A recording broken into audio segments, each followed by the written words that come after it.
Opa, professor Felipe Fontoura por aqui falando com vocês do mini curso de como aprender a programar do zero.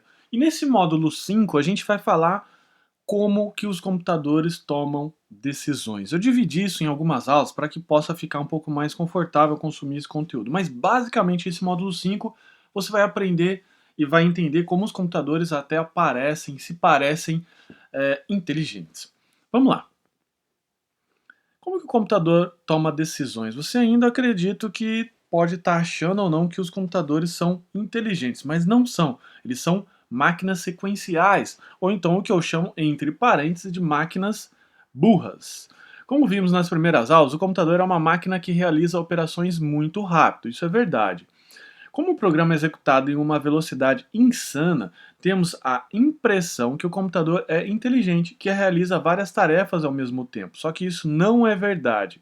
Um processador executa apenas uma linha de instrução por vez. Quer ver? Ele funciona dessa forma. A CPU é o chip que processa ali as suas instruções, é o processador, literalmente, que a gente costuma dizer. Então ele trabalha assim. Ele vai executando instruções e vai empilhando isso, né, numa linha de instruções executadas, ordem por ordem, cada uma de uma vez. Isso se chama pipeline ou fila de execução. É assim que o processador trabalha, só que como eu comentei, ele faz isso muito rápido. A gente não percebe, são trilhões de operações por segundo. Então, o que acontece quando o computador toma a decisão? Quando ele toma uma decisão, ele desvia o fluxo de execução da fila ou do pipeline. Quer ver? Eu vou explicar com esse desenho agora. Então, vamos lá. Eu tenho então a minha CPU. Ela vai executando o pipeline, a fila, né? A fila de execução. Ou a pilha, dependendo como você quiser chamar. Olha só, ele verificou que aqui ele tem um desvio. Ele vai ter uma condição de desvio de instrução, que normalmente é feito por uma instrução que a gente fala de go to, né? Ou ir para, ou de jump dentro do processador. E o que ele vai fazer? Vai desviar essa condição e vai continuar executando. Então você passa de uma condição totalmente de pilha ou uma condição vertical para uma condição de desvio. E isso faz parecer que o computador é inteligente. Como assim de desvio? Ora ele pode executar um código, ora ele não executa aquele código. Isso que eu estou querendo demonstrar para você. E é isso que faz o pipeline, né, ter essa execução um pouquinho diferente do que estava previsto e passa a impressão que o programa ele é inteligente. Olha só a condição de desvio que aconteceu. Então, antes ele, num processo ideal, ele executaria esse retângulo azul, só que não, ele teve uma condição de desvio e foi para o retângulo vermelho, assumindo aí que cada retângulo desse seria uma instrução ou um comando que iria ser passado para essa CPU. Legal? Então, o que acontece então para poder desviar? Como é que eu faço esse desvio? Como é que eu torno o computador um pouco mais inteligente? O nosso programa mais inteligente? Ele funciona assim: C, que é a instrução de verificação de condição, ele verifica se a condição for verdadeira, então faça algo. Lembra um pouco o while ou enquanto. Então, os comandos são dessa forma: if, se a condição for verdadeira, faça algo. Legal? Então vamos dar uma olhada como que a gente escreve um código com if. Eu vou fazer algumas bobeirinhas aqui com o meu editor, só para ficar um pouco mais claro, para não ficar só nessa parte teórica, tudo bem? Estou aqui então com o meu editor aberto, você já sabe qual que é o processo, já sabe porque eu já expliquei nas outras aulas. Coloca aqui script, não estou nem mais sabendo escrever script, que vergonha.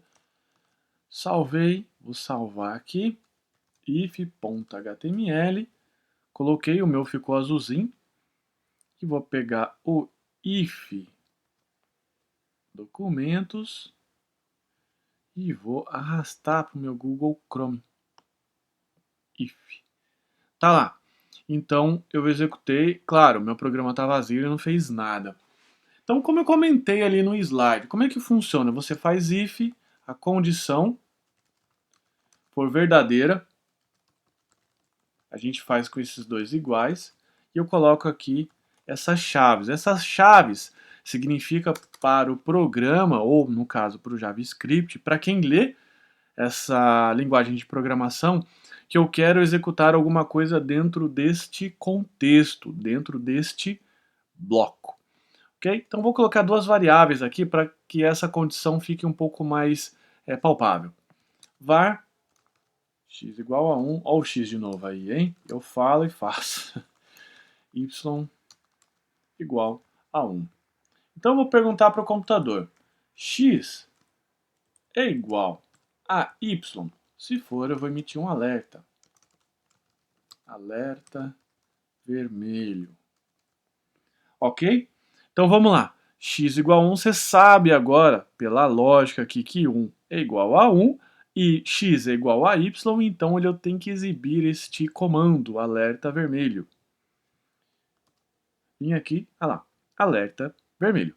Legal? Então o que aconteceu? Lembra do pipeline? Ele veio executando aqui de cima para baixo. Veio aqui, declarou a variável, colocou dentro do meu armário, e ele verificou aqui. Essa condição aqui é uma condição verdadeira, então eu continuo meu pipeline. Se não fosse uma condição verdadeira, eu continuaria e iria, entre aspas, pular, fazer um jumper, que a gente fala, né? Um jump em inglês é pular dentro do processador. Para ficar mais claro isso, vou colocar esse alert aqui e vou escrever assim, ó, fim do programa. Você não precisa fazer isso num programa normal, é só para ilustrar o pipeline. Então eu vou colocar aqui, dar o reload, alerta vermelho, fim do programa.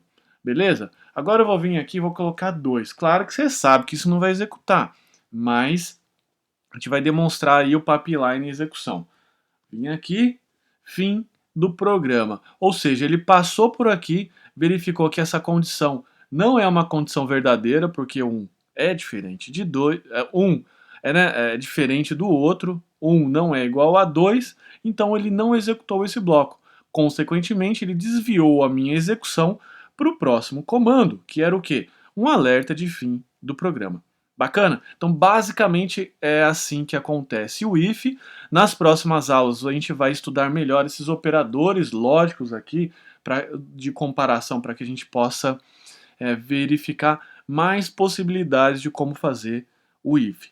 Bacana? E na terceira aula de if, a gente vai verificar como que a gente consegue executar um bloco de então, que a gente fala, ou o else em inglês. Vamos voltar para o slide que eu já estou adiantando demais aqui, eu e a minha língua grande. Vamos lá. Então, os próximos passos. Nessa aula a gente viu como o computador toma decisões. Claro, de uma forma bem introdutória ainda, porque a gente está, aliás, num mini curso. Se você quiser verificar mais profundamente, no curso oficial do Programar do Zero, programardozero.com.br/curso, você consegue verificar mais detalhes. Mas dentro do joguinho, eu vou abrir o código de novo, só para ilustrar algumas coisas para você. Você vai verificar como eu faço essa inteligência artificial. Dentro do programinha do jogo, a gente faz a inteligência artificial só com if, acredite ou não. Parece até que alguém está jogando do outro lado, né? E dependendo do jeito que você fizer essa inteligência artificial, você nunca consegue ganhar dela. Foi por isso que eu comentei que eu programei ali uma sacanagem, no bom sentido, para burlar ali aquela inteligência artificial que está um pouco lerdinha. Vou abrir o código aqui para você ver junto comigo. Então aqui no código que a gente faz no curso oficial, eu tenho vários ifs aqui. O primeiro if que eu faço é o if de inverter a posição da bola, né, no eixo vertical, no eixo Y, caso ela queira sair do campo. Como assim? Sabe quando ela bate nas laterais? É isso que eu faço, eu inverto a posição da bola, colocando esse menos aqui na frente. É como se eu multiplicasse por menos 1. Aqui, ó, olha só, um if mais tranquilo. Se a posição da bola no eixo horizontal, no eixo X, for menor que 0, significa que ela saiu para o fundo do campo no jogador 1. Consequentemente, o jogador 2 fez um ponto. Eu coloco aqui, claro, faço mais umas verificações aqui, mas eu dou a pontuação para o jogador 2. E aqui é o contrário. Se a posição da bola no eixo X for maior que a largura do campo, ou seja, ela está saindo lá no outro fundo do jogador 2, o que eu faço? Pontuação do jogador 1, mais, eu incremento esse contador. Legal? Então aqui só um exemplo passando meio por cima, porque esse código aqui eu não consigo explicar numa aula só, eu explico no curso oficial, e você dá para ter uma leve noção aí de como funciona, tá bom? Então vamos para a próxima aula agora, que na próxima aula eu vou passar mais detalhes como que você consegue fazer essa comparação. Quais são os operadores que eu faço essa comparação aqui? Tem o igual, tem o maior, tem o menor, tem o maior igual, tem o diferente, tem vários outros para que você possa fazer, tá bom? Então não perde, não desiste não, segue aqui comigo, não perde a próxima aula, para que você possa aprender todos esses detalhes aí, tá bom? Então vamos lá, combinado? Te espero então na próxima aula.